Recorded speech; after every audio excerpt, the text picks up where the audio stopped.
আপনি কি দীর্ঘক্ষণ উপর হয়ে ঘুমান? দীর্ঘক্ষণ পেটের উপর চাপ পড়লে কি সমস্যা হতে পারে তা কি আপনি জানেন?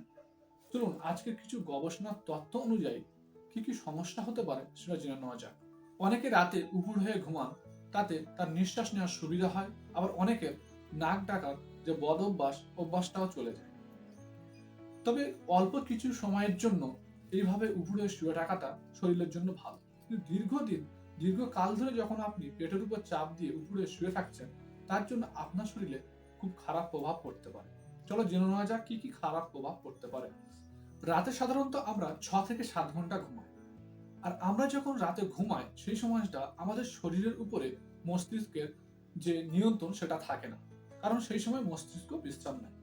এর ফলে ঘুমানোর সময় আমাদের শরীরে কোনো সমস্যা দেখা দিলে মস্তিষ্ক হঠাৎ করে সেটা ঠিক করে নিতে পারে না। দীর্ঘক্ষণ উপরে শুয়ে থাকলে আমাদের মেরুদণ্ড বেঁকে থাকে, ফলে আমাদের পিঠে, কাঁধে এবং কোমরে প্রচন্ড পরিমাণে চাপ পড়ে। তারপরে আমাদের রক্ত চলাচলেরও সমস্যা হতে পারে। পশ্চিম অস্ট্রেলিয়ার একটা গবেষণার তত্ত্ব অনুযায়ী জানা গেছে যে কি সমস্যা হতে পারে। এক, ঘাড়ে এবং পিঠে ব্যথা। আমরা যখন উপরে শুয়ে থাকি তখন আমাদের নিঃশ্বাস নেওয়ার সুবিধার জন্য আমরা ঘাড়টাকে একটা দিকে বেঁকিয়ে রাখি, ফলে আমাদের নিঃশ্বাস নিতে সুবিধা হয়। এই ঘাড়টাকে একটা দিকে বেঁকিয়ে রাখার জন্য ঘাড়টা বেঁকে থাকে এবং আমাদের মেরুদণ্ডটা সোজা থাকে না, সেটাও এর সঙ্গে সঙ্গে বেঁকে যায়। ফলে মেরুদণ্ডের উপর প্রচন্ড পরিমাণে একটা চাপ পড়ে, যার জন্য আমাদের ঘাড়ে এবং পিঠে দীর্ঘমেয়াদী একটা ব্যথা হওয়ার সম্ভাবনা থাকে। দুই, স্নায়ু বা নার্ভের সমস্যা। উপরে দীর্ঘক্ষণ শুয়ে থাকার জন্য আমাদের পিঠটা সমান থাকে বা সোজা থাকে, কিন্তু আমাদের মেরুদণ্ডটা অদ্ভুতভাবে একদিকে মুচড়ে থাকে এবং কাঁধ এবং কোমর সেটাও কিছুটা বেঁকে থাকে। এই মেরুদণ্ড অদ্ভুতভাবে মুচড়ে থাকার জন্য মেরুদণ্ড দুই পাশ দিয়ে যখন বিভিন্ন ধরনের নার্ভ বেরোয়, সেই নার্ভের উপরে বিভিন্ন ধরনের চাপ পড়ে।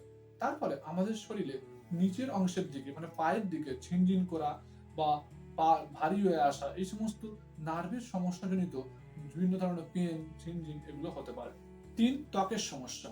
আমরা যখন উপরে শুয়ে থাকি আমাদের মুখ একটা সাইডে চেপে থাকে বিছানার সঙ্গে। তারপরে সেই সাইডে মুখের চামড়া উপরে ঝুলে যাওয়ার সম্ভাবনা থাকে। চামড়ার উপরে বয়সের ছাপ পড়ে যায় বা চামড়ার উপরে বিভিন্ন ধরনের বলিরেখা পড়ার আশঙ্কাও থাকতে পারে।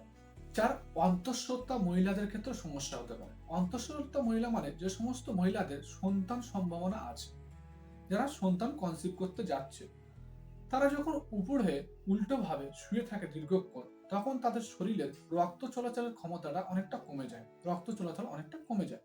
তার ফলে তাদের সন্তানদের সমস্যাও হতে পারে। তাহলে আশা করছি এরপর থেকে আপনি উপর হয়ে বেশিক্ষণ শুয়ে থাকবেন না। অল্পক্ষণ শুয়ে থাকতে পারেন। সেটা শরীরের জন্য অবশ্যই ভালো। তবে বেশিক্ষণ শুয়ে থাকতে যাবেন না। তার ফলে এই ধরনের সমস্যা হতে পারে। যদি ভিডিওটা থেকে কিছু শিখে থাকেন, কিছু জেনে থাকেন, তাহলে অবশ্যই ভিডিওটাকে লাইক করুন, সাবস্ক্রাইব করুন এবং শেয়ার করে দিন।